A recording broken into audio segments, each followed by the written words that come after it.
আসসালামু আলাইকুম, আমি আবু তালেব। আজকে দেখাবো আমরা ঠান্ডা গরমের লাইন কিভাবে করতে হয়।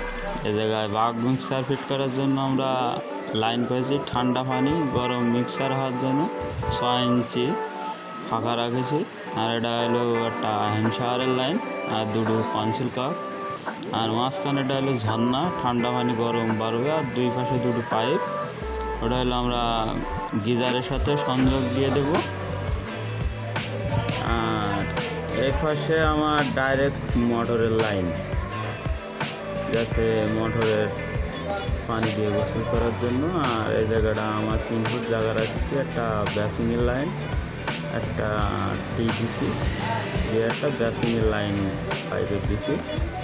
আর এই পাশটা টাইনে নিয়ে গিয়ে আমরা এই জায়গায় দিলাম একটা ট্যাপ আর একটা পুশ আর নিচের